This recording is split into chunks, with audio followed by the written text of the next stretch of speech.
সুপ্রিয় দর্শক মণ্ডলী, প্রত্যেক দিনের মতো নিয়ে চলে এলাম আবহাওয়ার আরও একটি নতুন ভিডিও নিয়ে। আজ 7ই মে, কাল 8ই মে বৃহস্পতিবার। কেমন থাকতে চলেছে আগামী 24 থেকে 48 ঘন্টার আবহাওয়া, সেই সঙ্গে সঙ্গে 9ই মে শুক্রবারের আবহাওয়া রইল বিস্তারিত তাজা আপডেট ভিডিওর মাধ্যমে। আপনি দেশ বিদেশ যেখান থেকে ভিডিওটি দেখছেন না কেন, অবশ্যই ভিডিওটা শেষ পর্যন্ত দেখুন এবং আগামী 24 থেকে 48 ঘন্টার সঙ্গে শুক্রবারের আবহাওয়ার খবর সবার প্রথমে জেনে নিন। প্রথমত আপনাদেরকে বলে দিচ্ছি, বঙ্গোপসাগরে ধেয়ে আসছে ঘূর্ণিঝড়, যেটি অতি প্রবল বেগে ধেয়ে আসছে দুই বাংলার দিকে। তবে এই ঘূর্ণিঝড় কতটা ভয়াবহ হতে পারে এবং বাংলাদেশে বা পশ্চিমবঙ্গে কোথায় আছড়ে পড়ার সম্ভাবনা রয়েছে এবং কত তারিখ নাগাদ আছড়ে পড়তে পারে, তবে এটা কি ভয়াবহ ঘূর্ণিঝড় হবে না ছোটোখাটো ঘূর্ণিঝড় হবে, সেটাও কিন্তু আপনাদেরকে বলে দেব। তার আগে প্রথমত আগামী 24 থেকে 48 ঘন্টার আবহাওয়ার খবর আপনাদের সঙ্গে তুলে ধরব। তো আপনি যদি প্রত্যেক দিনের আবহাওয়ার খবর পেতে চান তাহলে অবশ্যই WB ওয়েদারকে ফলো করে রাখুন। প্রত্যেক দিনের আবহাওয়ার বুলেটিন সবার প্রথমে পেয়ে যাবেন। তো আজ বুধবার, এই মুহূর্তে আমরা একবার রাডার চিত্রে দেখে নেব কোথায় কেমন বৃষ্টিপাত হচ্ছে। তো এই মুহূর্তে সন্ধে এখন 7টা 20 বাজে। তো এই মুহূর্তের আবহাওয়ার চিত্র যেটা আমরা দেখতে পাচ্ছি, অর্থাৎ বৃষ্টি কোথায় কেমন হচ্ছে। তো বৃষ্টি কিন্তু আমরা পশ্চিমবঙ্গের তিনটি জায়গাতে আমরা বৃষ্টি লক্ষ্য করতে পারছি। যেমন বাঁকুড়াতে বৃষ্টি এই মুহূর্তে চলছে, সেই সঙ্গে সঙ্গে পুরুলিয়া ডিস্ট্রিক্টে কিন্তু বৃষ্টি চলছে। বাঁকুড়া জেলার যেমন রতনপুর, বিষ্ণুপুর, বাঁকুড়া, ইন্দোপুর, তার সঙ্গে সঙ্গে সালদিহা, সেই সঙ্গে সঙ্গে যদি আমরা পুরুলিয়ার দিকে যাই তো সেই সঙ্গে সঙ্গে বলরামপুর, তার সঙ্গে সঙ্গে পুরুলিয়া, হুরা, সেই সঙ্গে সঙ্গে রঘুনাথপুর, এই সমস্ত জায়গায়, তার সঙ্গে সঙ্গে ধানবাদ অঞ্চলে কিন্তু এই মুহূর্তে বৃষ্টি আমরা দেখতে পাচ্ছি, ভারী থেকে অতি ভারী, সেই সঙ্গে সঙ্গে ঝোড়ো হওয়া সহ বজ্রবিদ্যুৎ কিন্তু চমকাচ্ছে। আর তার সঙ্গে সঙ্গে পশ্চিমবঙ্গের বীরভূম জেলাতে এই মুহূর্তে বৃষ্টি আমরা লক্ষ্য করতে পারছি। যেমন সাঁইথিয়া, আহমদপুর, দুবরাজপুর, সিউড়ি, রাজনগর, সেই সঙ্গে সঙ্গে মহেশপুর, এই সমস্ত জায়গাতে কিন্তু বৃষ্টি আমরা লক্ষ্য করতে পারছি। তবে সিউড়িতে কিন্তু এই মুহূর্তে ভারী থেকে অতি ভারী বৃষ্টি আমরা লক্ষ্য করতে পারছি। মোহাম্মদবাজারেও কিন্তু বৃষ্টি হচ্ছে, মল্লারপুরেও কিন্তু আমরা বৃষ্টি লক্ষ্য করতে পারছি। সেই সঙ্গে সঙ্গে রামপুরহাটের উত্তরেও কিন্তু বৃষ্টি হচ্ছে এবং নলহাটির দিকে কিন্তু বৃষ্টিটা এই মুহূর্তে ধাবিত হচ্ছে। রাতের মধ্যে নলহাটি বা রামপুরহাট চত্বরেও কিন্তু বৃষ্টি হতে পারে। তবে এই মুহূর্তে নলহাটির কিছু অংশে এবং রামপুরহাটের উত্তরের কিছু অংশে আমরা এই মুহূর্তে বৃষ্টিপাত লক্ষ্য করতে পারছি। মেঘমালা যদি আমরা যাই বা উপগ্রহ চিত্রে যদি আমরা যাই, তাহলে উপগ্রহের চিত্রে যেটা আমরা দেখতে পাচ্ছি, দুই বাংলার কোথায় কেমন মেঘযুক্ত আকাশ রয়েছে, এই মুহূর্তে রাডার চিত্রে যেটা আমরা দেখতে পাচ্ছি বা উপগ্রহ চিত্রে, সেটা হলো আংশিক মেঘ কিন্তু বাংলাদেশে আমরা লক্ষ্য করতে পারছি। যেমন রাজশাহী বিভাগ, মেহেরপুর, সেই সঙ্গে সঙ্গে খুলনাতে কিন্তু আমরা আংশিক মেঘ লক্ষ্য করতে পারছি। তবে রাজশাহী বিভাগে একটু ভারী মেঘ আমরা লক্ষ্য করতে পারছি। রাজশাহী বিভাগ, সেই সঙ্গে সঙ্গে সিংড়া, বগুড়া, এই সমস্ত জেলায়, অর্থাৎ রাজশাহী বিভাগের যে জেলাগুলো রয়েছে যেমন সিরাজগঞ্জ, পাবনা, বগুড়া, রাজশাহী, নাটোর, জয়পুরহাট, তার সঙ্গে সঙ্গে চাপাই নবাবগঞ্জ, নওগাঁ, এই সমস্ত জায়গাতে কিন্তু আমরা একটা ভারী মেঘ লক্ষ্য করতে পারছি বগুড়া পর্যন্ত।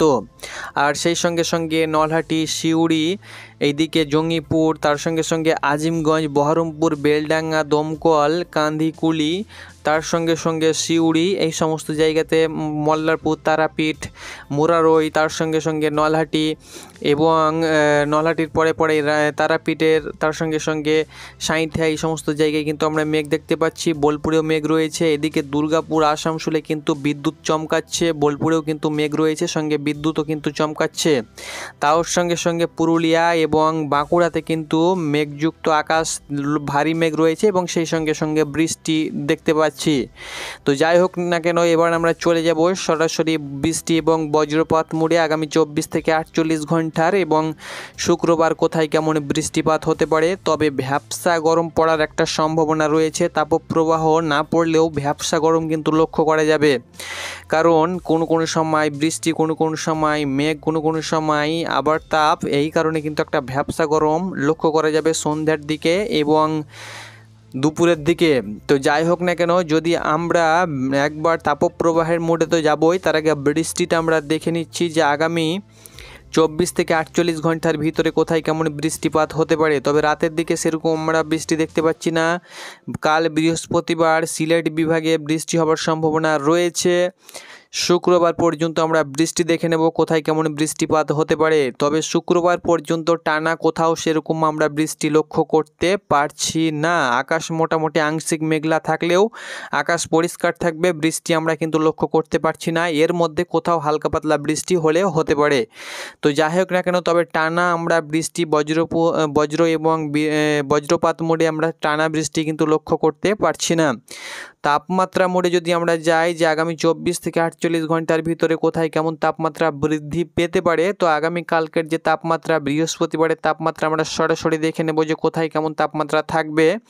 তো আগামীকাল কিন্তু তাপমাত্রা একটু হলেও বাড়বে, সেই সঙ্গে সঙ্গে ভ্যাপসা গরম কিন্তু লক্ষ্য করতে পারছি। 2 দিন পূর্বে যে তাপমাত্রা কলকাতা ছিল 34-35 ডিগ্রি সেলসিয়াস, আগামীকাল তাপমাত্রা কিন্তু 39 ডিগ্রি ছুঁয়ে যাবে। এখানে আপনারা অন দ্য স্ক্রিন দেখতে পাচ্ছেন। সেই সঙ্গে সঙ্গে Khulna 38 degree, 34 degree Barisal, Chittagong 34 degree, Kalapara 33 degree, ঢাকার তাপমাত্রা কিন্তু 38 ডিগ্রি ছুঁই হয়ে যাবে। কুমিল্লা 37 ডিগ্রি, মেহেরপুর 37 ডিগ্রি, খড়গপুর 38 ডিগ্রির আশেপাশে কিন্তু তাপমাত্রা চলে যাবে।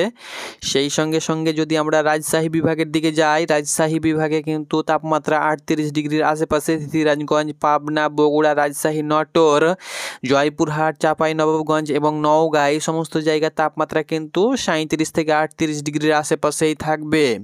সেই সঙ্গে সঙ্গে বীরভূম জেলার তাপমাত্রা কিন্তু প্রায় আকাশ ছোঁয়া মতো, অর্থাৎ 41 ডিগ্রি তাপমাত্রা। নলহাটি, সিউড়ি 40 ডিগ্রি এবং ধুলিয়ান 41 ডিগ্রি এবং মুরারই 40 ডিগ্রির আশেপাশে থাকবে, অর্থাৎ বীরভূমের তাপমাত্রা কিন্তু 40+ তাপমাত্রা থাকবে। সাঁইথিয়া, বীরভূম, সেই সঙ্গে সঙ্গে সিউড়ি, মল্লারপুর, ইলামবাজার, সেই সঙ্গে সঙ্গে মোহাম্মদবাজার, আহমদপুর, রামপুরহাট, তার সঙ্গে সঙ্গে নলহাটি, এই সমস্ত জায়গার তাপমাত্রা প্রায় 30 থেকে 40 থেকে 41 ডিগ্রির আশেপাশে থাকবে। মালদার তাপমাত্রা প্রায় আপনারা অন দ্য স্ক্রিন দেখতে পাচ্ছেন 41 ডিগ্রি প্লাস কিন্তু তাপমাত্রা আগামীকাল দেখতে পাচ্ছি। সেই সঙ্গে সঙ্গে বালুরঘাটের তাপমাত্রা কিন্তু আমরা এই মুহূর্তে আগামীকালে দেখতে পাচ্ছি 36 ডিগ্রির আশেপাশে। অর্থাৎ উত্তরবঙ্গের দিকে যদি আমরা যাই তাহলে উত্তরবঙ্গে রংপুরের তাপমাত্রা 36 ডিগ্রি, সেই সঙ্গে সঙ্গে পিরোজগঞ্জ 35 ডিগ্রি, তার সঙ্গে সঙ্গে সাইদপুর 35 ডিগ্রি, তার সঙ্গে সঙ্গে এইদিকে যদি আমরা পঞ্চগড়ের দিকে যাই তাহলে পঞ্চগড়ের তাপমাত্রা 33 ডিগ্রি। জলপাইগুড়ির দিকে যদি আমরা যাই, পশ্চিমবঙ্গের জলপাইগুড়ি জেলার তাপমাত্রা 33, ধূপগুড়ি 32, তার সঙ্গে সঙ্গে শিলিগুড়ি 33, কার্শিয়াং 25 ডিগ্রি তাপমাত্রা এবং শিলিগুড়ির দিকে যদি যাই দার্জিলিংয়ে তাহলে কিন্তু সেখানে 23 ডিগ্রির আশেপাশে কিন্তু তাপমাত্রা লক্ষ্য করতে পারছি। তবে উত্তরবঙ্গের তাপমাত্রা কম হলেও দক্ষিণবঙ্গের তাপমাত্রা কিন্তু আগামীকাল অনেকটাই বৃদ্ধি পাবে, সেই সঙ্গে সঙ্গে কিন্তু ভ্যাপসা গরম লক্ষ্য করা যাবে। শুক্রবারের তাপমাত্রা যদি আমরা 2 সিটি লক্ষ্য করতে পারি, অর্থাৎ 2 রাজধানী শহরের তাপমাত্রাটা আমরা দেখে নেব যে শুক্রবার তাপমাত্রা কেমন থাকতে পারে।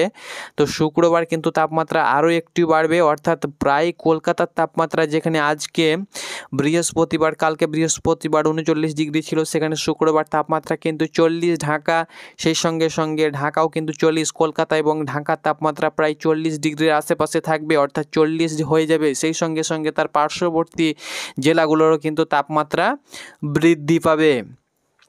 তো যাই হোক না কেন, এবার আমরা সরাসরি চলে যাব, এখন আপাতত বৃষ্টির কোনো খবর নেই, বায়ু মোডে এবং সরাসরি আমরা বায়ুর ঝাপটা মোডে যাব। বায়ুর ঝাপটা মোডে যাবার পরে আমরা সরাসরি ECMW মোডে তো দেখবই, তবে ECMW মোডে দেখার পূর্বে আমরা একবার ECMW মোডেই রয়েছে, একবার GFS মোডে একবার দেখে নেব কি কন্ডিশন রয়েছে এই ঘূর্ণিঝড়ের। তবে আজ 9 তারিখ সেরকম আমরা খুব একটা লক্ষ্য করতে পারছি না। যেমনই আমরা দিন বাড়াচ্ছি, দিন যেমন যেমন যাচ্ছে, সোমবার 12 তারিখ, মঙ্গলবার 13 তারিখ, বুধবার 14 তারিখ, বৃহস্পতিবার 15 তারিখ, শুক্রবার 16 তারিখ, শনিবার 17ই মে, 18ই মে এবং 19শে মে, 20 মে এবং 21শে মে পর্যন্ত কিন্তু আমরা এখানে একটা দেখতে পাচ্ছেন, একটা কিন্তু পশ্চিমবঙ্গ সহ আরব সাগর এবং বঙ্গোপসাগরের এই যে জায়গাটা রয়েছে,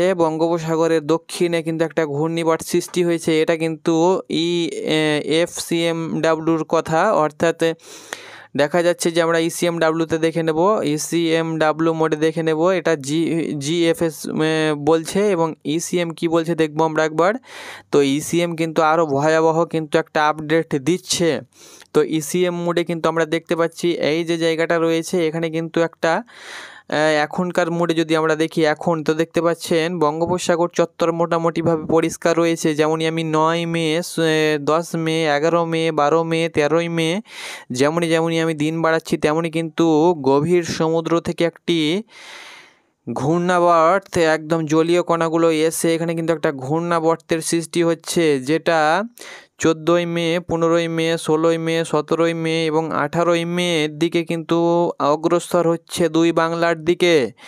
19শে মের দিকে যদি আমরা যাই তো সেটা মায়ানমারে লক্ষ্য করতে পারছি এবং একটা ঘূর্ণিঝড় বা ঘূর্ণাবর্ত কিন্তু অন্ধ্রপ্রদেশে আঘাত হানছে এবং এর মুখটা কিন্তু মায়ানমার সংলগ্ন উপকূলবর্তী অঞ্চলের দিকে লক্ষ্য করতে পারছি। মঙ্গলবার যদি আমরা দেখি, বৃহস্পতিবার, বুধবার, তাহলে কিন্তু এটা হালকা নিম্নচাপটা, এটা কিন্তু একটা নিম্নচাপে আকার নেবে, তবে ঘূর্ণিঝড়ের আকার কিন্তু আমরা দেখতে পাচ্ছি না। তবে এটা কিন্তু আশা রাখছি যে এটা একটা ভয়াবহ ঘূর্ণিঝড়ের আকার নেবে এবং এর যে মুখটা রয়েছে, এর মুখটা কিন্তু সরাসরি বাংলাদেশের দিকে রয়েছে এবং এই দিনে অর্থাৎ 21শে মে কিন্তু বাংলাদেশে তুমুল কিন্তু ঝড় বৃষ্টি আমরা লক্ষ্য করতে পারছি। আপনারা অন দ্য স্ক্রিন দেখতে পাচ্ছেন চিটাগাং, সেই সঙ্গে সঙ্গে আরও অন্যান্য জায়গায় দক্ষিণের যে জেলাগুলো রয়েছে, কুমিল্লা, চিটাগাং এবং বরিশালে কিন্তু আমরা প্রবল ঝড় বৃষ্টি লক্ষ্য করতে পারছি, যেটা নিম্নচাপ আকার ধারণ করছে।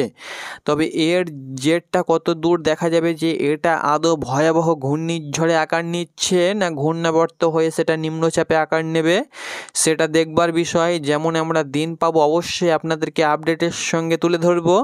এটাই ছিল আগামী 24 থেকে 48 ঘন্টা সহ শুক্রবারের আবহাওয়ার মোটামুটি আপডেট। ধন্যবাদ।